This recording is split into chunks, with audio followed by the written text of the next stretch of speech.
Hello, Chef Steve Withall here. I'm in the culinary lab in the Advanced Technology Center at Gulf Coast State College.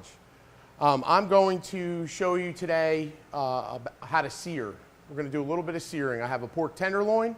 My pork tenderloin's been seasoned with salt and pepper. We're going to sear this in a hot pan using clarified butter. We're going to get a nice brown round crust on the outside. We're going to sear this pork tenderloin all around. Something easy, simple, you can do at home, and we're only going to use one pan for this. I'm using a full metal pan because I am going to put this into the oven to finish the cooking process. The safe internal temperature for pork is 165. So I'm going to start with my pan's heating up here, and I have some clarified butter. I prefer to cook with clarified butter, but you could use oil, canola oil, any vegetable oil I would recommend using. Olive oil has a lower smoking point, so it'll actually burn and taste bitter before it's hot enough to have a sear. So the trick with searing is you want to put your protein in your pan, and then you don't want to shake it or move it right away. By moving it around, it does not allow the sear to be what you want it to be. And that is, we're going to want a golden brown crust. So this pan's very hot. We're always going to be careful. I'm using my tongs. I make sure that we don't have anything that might catch on fire here. So my oven is at 350 degrees. It's preheated. After I get my sear on our pork tenderloin here, we're going to finish the cooking process in our oven. So note, I am going to have to hold this a little bit because the protein, as it cooks, the muscle fibers tighten, and your pork, especially something round, is going to want to roll. So I'm going to hold it until I can get a little bit more, make sure I can get a thorough sear all around on this. Now, when we do come back, we're going to make a pan sauce. This is something very simple, simple ingredients, yet flavorful. I would say that this pork tenderloin would probably be good for a family of 4. Pork is very inexpensive. You know, we cook a lot of this here at the school. We teach our students how to sear using pans. You could also sear on a grill or a flat top grill. So as you see, we're getting this nice golden brown crust. Now, if you use certain spices, they will burn because this pan is very hot. So be aware of using dried spices, herbs, because they will burn in something hot like this. I'm going to add our fresh herbs later when we're making our pan sauce, and that's going to give us some flavor. So I would say this is what we're looking for, and this is a nice sear. It's going to actually retain the moisture in the pork tenderloin as it cooks in our oven. I'm going to put this in our oven now, and when we come back, we'll make our pan sauce. Thank you.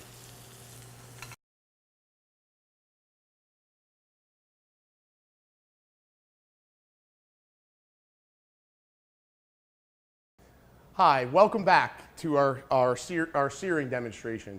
So I had my pork tenderloin. We seared it in clarified butter and finished it in the oven. We brought it up to a temperature using the thermometer. I removed the pork from the oven at about 160. There was carryover cooking, so it brought it up to 165, actually just above it. I've let my pork tenderloin rest. As you can see, the outside has the golden brown sear.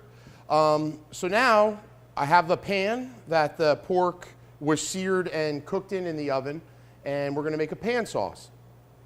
So I have low heat. I still have all the clarified butter in here, and where the sear took place in the pan, this is called fond. There's a lot of flavor in fond.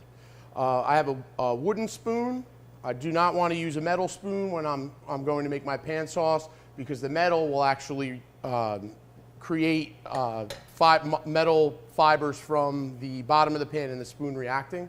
So I have my wooden spoon. I have some minced shallot here. I'm going to add my shallot and a little bit of garlic. I have this probably on medium heat, our pan here. So as the shallot and the garlic start to sweat, this is giving me a little bit of moisture in here, and some of that fond is coming off the bottom of the pan. Again, this fond is a lot of flavor in here. I thinly sliced this garlic, and again, the shallot is minced, so this is going to cook rather quickly. One key to this is always to remember you can control your heat. If it's starting to get a little bit too hot or not hot enough, you want to just keep even cooking temperature, so you can adjust. So these look like they're about ready here very quickly.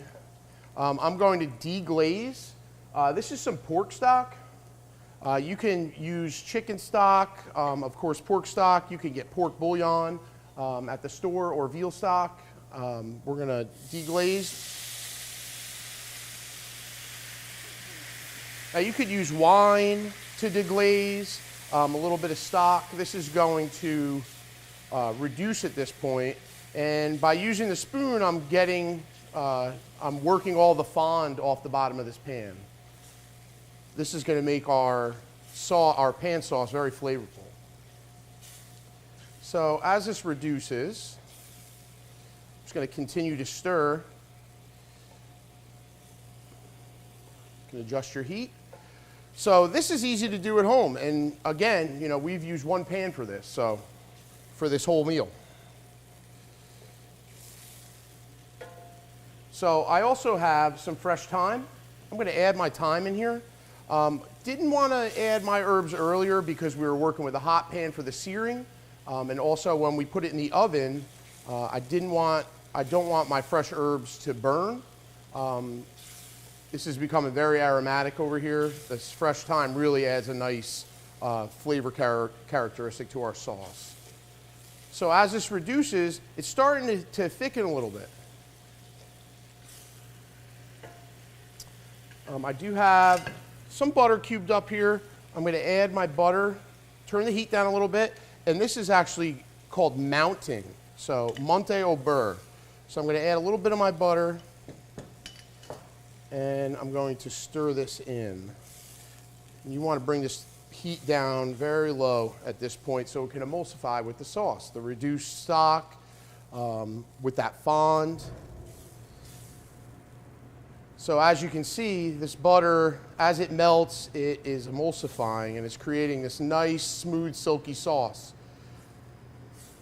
So my herbs, the oils from the herbs, the fresh herbs, they have infused the reducing stock, and that flavor is going to be in here. Before I sauce my pork tenderloin, I'm probably going to want to remove these thyme stems.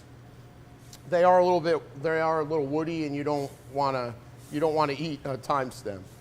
So one of the key things when you're making a pan sauce is you need to taste it. So we're going to taste our sauce, see if I need additional seasoning, salt, pepper, and then I'm going to put a little bit of mustard in here, stone ground mustard. And that tastes great, just like it is.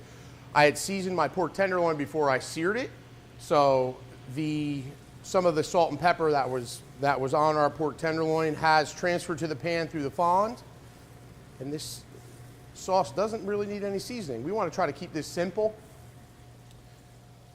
It's enough butter in here, you see.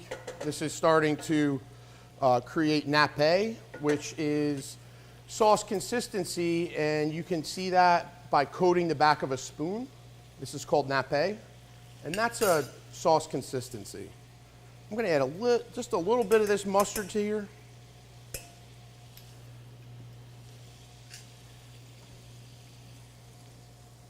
And our sauce is done. So if you do this at home, you don't have to add the mustard. You could use wine. I've done this with marsala. We teach our students about adding different flavor profiles to their pan sauces. There we go. Okay. I'm going to remove my thyme. And then I'm going to sauce my pork. And we are going to enjoy.